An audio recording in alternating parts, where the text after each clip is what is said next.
del Señor, día de alegría para todos los cristianos, en el cual realmente nos regocijamos con Dios, con la alegría que nos viene de la fe que recibimos un día en el Santo Bautismo y que va acrecentándose en nosotros, desarrollándose, fortaleciendo, enraizando, para que podamos dar el fruto que Dios nuestro Señor espera de nosotros.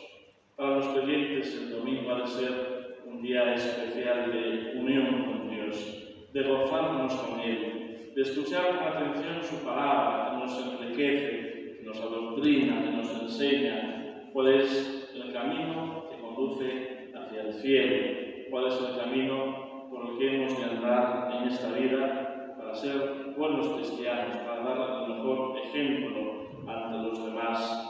Y como somos débiles, nos fortalece con el alimento de la vida eterna, que es el cuerpo y la sangre preciosa de nuestro Señor Jesucristo. Hoy hemos escuchado en la Epístola a los Corintios cómo el apóstol San Pablo nos hablaba de la acción que realiza el Espíritu Santo en cada uno de nosotros. Sabemos que el Espíritu Santo actúa en la Iglesia de una forma contundente. Toda la acción de la Iglesia es impulsada por el Espíritu Santo, es toda acción del Espíritu Santo. Dentro del campo litúrgico, es decir, de la celebración de la fe, el santo sacrificio de la misa, la liturgia del oficio divino, etc., el Espíritu Santo es quien realiza la acción sagrada. Claro que es obra de la Santísima Trinidad, ofrecida al Padre por medio del Hijo, pero precisamente bajo la acción del Espíritu Santo. Él es quien hace posible que el pan y el vino se conviertan en el cuerpo y en la sangre del Señor. Él es quien realiza ese milagro con la epíclesis que representa el descenso del Espíritu Santo sobre las ofrendas y las palabras de la consagración.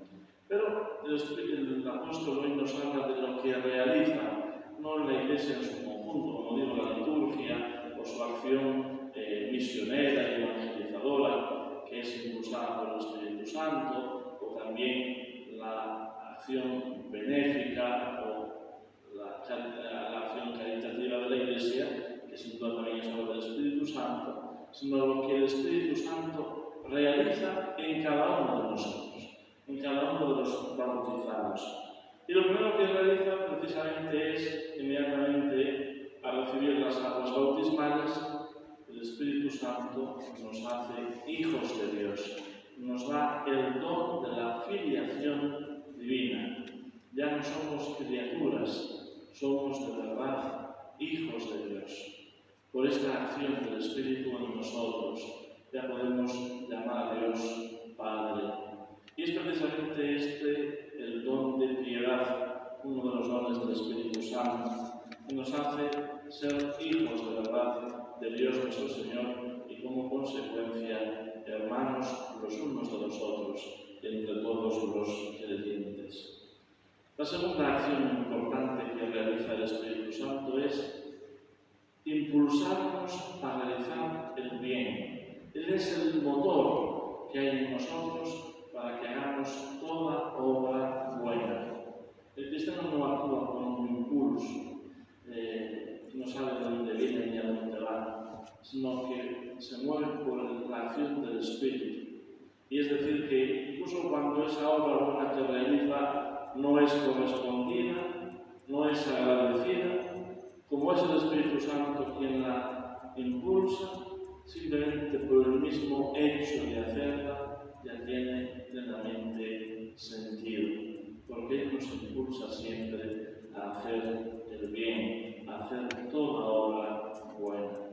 Y para eso el Espíritu Santo nos purifica de nuestros pecados. Es el gran purificador de todo aquello que pueda haber en nosotros, de miserias humanas, de debilidades, de ofensas a Dios. Por medio de la práctica del sacramento de la penitencia,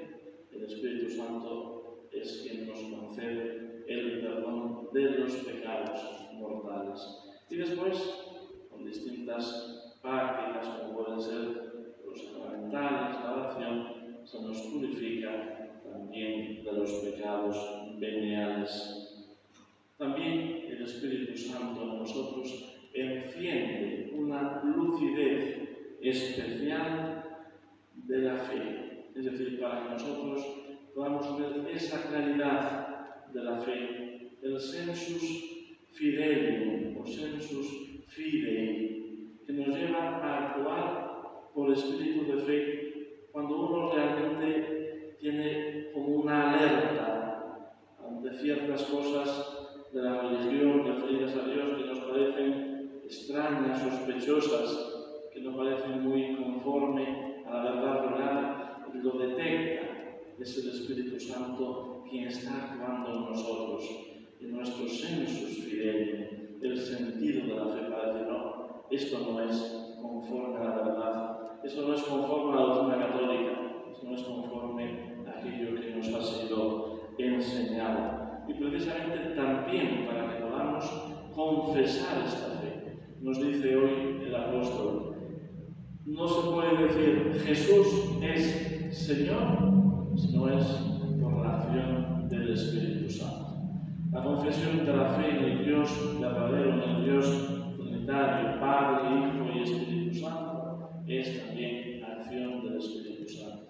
Y sobre todo, la perseverancia en esa confesión de la fe en medio de las tribulaciones, de la persecución, del hostigamiento que podamos padecer los cristianos, que nos anima a mantenernos fieles a la fe que hemos recibido, a perseverar hasta el final, es la acción del Espíritu Santo.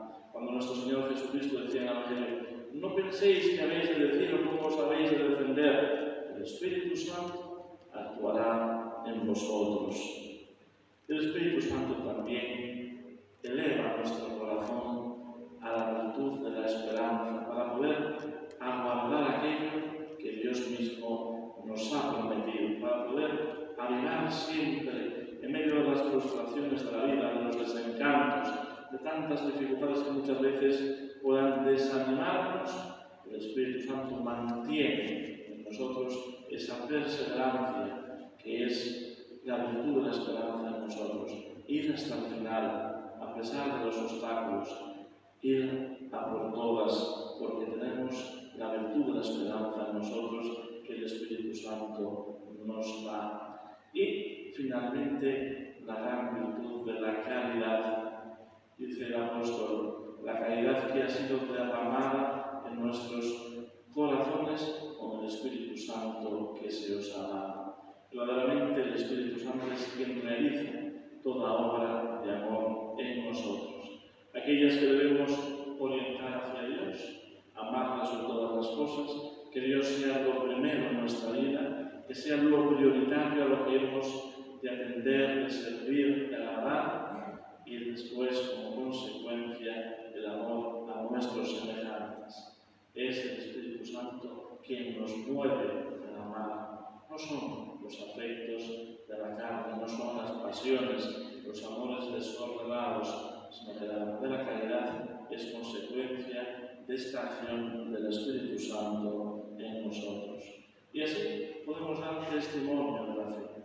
Podemos recibir ese impulso para la misión, para ser católicos cabales de una pieza, para que nos dejemos llevar precisamente por este impulso del Espíritu, venciendo todo miedo, todo temor. Pensemos en cómo después de la Pascua del Señor, los apóstoles estaban llenos de miedo, encerrados allí por temor a los judíos y escondidos, hasta que el día de Pentecostés, con esa efusión del Espíritu, salen a la calle, predican el Evangelio de la verdad y van a todas las naciones del mundo conocido a llevar, a sembrar la semilla de la fe en las almas. Ese cambio radical fue por la acción del Espíritu Santo, que se relacionó sobre ellos como aquellas misteriosas lenguas de fuego cuando estaban precisamente en un ambiente de oración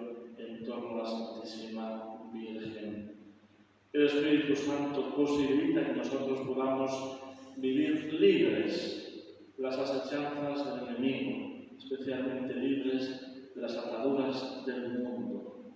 El mundo siempre nos esclaviza, siempre nos ata, nos sujeta a sus modas, a sus corrientes de pensamiento, a aquello que de alguna manera lleva la voz cantante en cada momento. Sabemos que no es algo definitivo, sabemos que muchas veces la mayoría es algo engañoso, pero que fácilmente nos atrapa. Pues precisamente por la acción del Espíritu Santo somos liberados, podemos andar libremente en medio de esas ataduras que nos ofrece el mundo.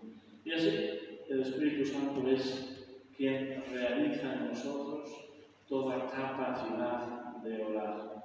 Nosotros podemos rezar, podemos orar, podemos entrar en ese diálogo íntimo de amistad, de amor con Dios, por la acción del Espíritu Santo en nosotros. Precisamente cuanto más dispuestos estemos nosotros a acoger esta acción del Espíritu Santo, cuanto más correspondamos a esta acción del Espíritu Santo, mayor provecho sacaremos en nuestra vida cristiana. Y finalmente una pequeña reflexión sobre lo que hoy nos dice nuestro Señor Jesucristo en el Santo Evangelio. Nos presenta hoy el Evangelio esta parábola del fariseo y del publicano, una parábola que ya hemos oído muchas veces, que conocemos y que pone de manifiesto dos actitudes que con facilidad pueden darse en nosotros. Una errónea, incompatible con la fe cristiana, otra del todo coherente. Y así aparece el publicano ahí como un fantasma delante de Dios, haciendo alarde de todo lo que hace, queriendo quedar bien con Dios, como si Dios no fuera consciente de su propia indignidad. Representa a Dios no solamente sus buenas obras, en una o dos veces por semana, que da limosnas, etcétera, etcétera, sino que Él no se puede comparar ni con los ladrones, ni con los vividores, ni estafadores, ni toda esa gentuza que para Él es lo peor.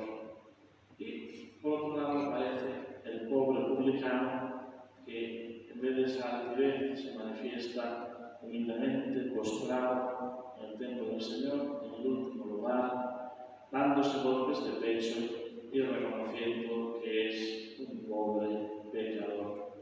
El Evangelio concluye diciendo: el publicano salió justificado y el fariseo no. Pone de manifiesto toda la economía de la salvación, como al contrario de lo que el mundo nos propone, de querer estar por encima de los demás, de querer asoballar al más débil, de querer de alguna manera destacar, precisamente desde el criterio de la fe, el que se humilla será enaltecido. Y así contemplamos el mismo misterio del Dios encarnado. Jesucristo nuestro Señor se hace pequeño, se hace asequible para elevarnos a nosotros, para poner de manifiesto que se sube bajando.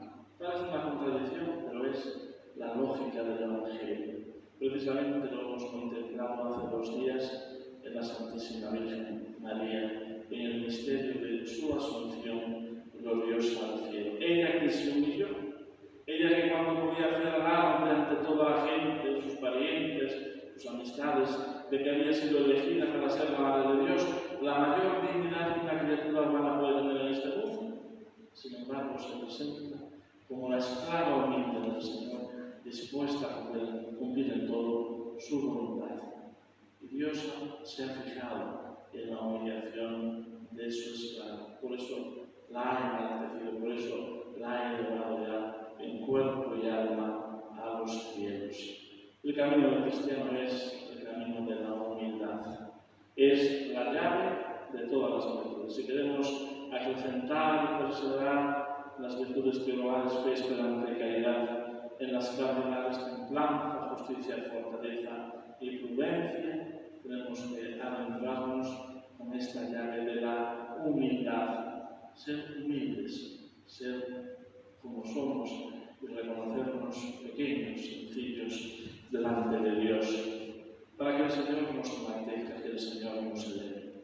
Aparece hoy en el Santo Evangelio un gesto que la Sagrada Liturgia ha hecho propio en distintos momentos de la celebración de la Santa Misa. Y es esa actitud del publicano que iba acompañada de una manifestación externa.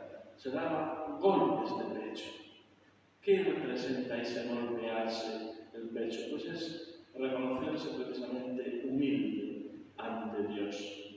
Para nosotros tenemos distintas imágenes del arte cristiano. Pensamos tantas representaciones de San Jerónimo penitente en aquella cueva de Belén, golpeándose el pecho con una piedra, mientras aquel león humanizado le contemplaba. Pensamos algo incluso más cercano geográficamente a nosotros, cuando uno contempla al entrar en la Catedral de Santiago el pórtico de la Gloria, esa gran maravilla hecha en piedra, precisamente a sus pies está representado el autor, el maestro Mateo, el llamado Santo dos Troques, porque los que acuden allí, peregrinos, turistas, curiosos, tienen la costumbre de darse unos simples cabezazos contra el santo, siguiendo aquella antigua costumbre de los universitarios compostelanos, que para que de alguna manera el maestro Mateo les inspirase aquella creatividad, aquella sabiduría, aquel arte, también golpeaban su sesera contra su representación en piedra. Bueno, pues curiosamente el maestro Mateo se representó a sí mismo después de concluir aquella obra maravillosa, dándose golpes de pecho. Es una expresión muy contundente de humillación, de arrepentimiento, de implorar el perdón, de implorar piedad ante Dios. Nosotros lo hacemos en el confitio de la misa, por mi culpa, por mi grandísima culpa. Lo hacemos en el Cordero de Dios, cuando imploramos a aquel que es el Cordero Divino, que quitó el pecado del mundo, que nos purifica de nuestros pecados. Inmediatamente lo hacemos reconociéndonos indignos de recibir precisamente este Cordero que se nos ofrece en manjar, diciendo: no somos dignos, Domine non sum dignus, como aquel centurión de Cafarnaúm. Pues que esto ponga de manifiesto como en la vida de fe no solamente lo interior cuenta, sino nuestra actitud externa tiene también un sentido, un valor, una razón de ser de nuestro comportamiento, de nuestra actitud, de aquello que alguna vez, de alguna manera, llevamos en el interior y hemos de acompañarlo con esa actitud, con ese porte exterior. Pues que, dejando al Espíritu Santo actuar en nuestra vida, que seamos humildes y vayamos creciendo en la senda de la santidad que Jesucristo, la Virgen Santísima, nos enseña en el Evangelio. En el nombre del Padre, y del Hijo, y del Espíritu Santo. Amén.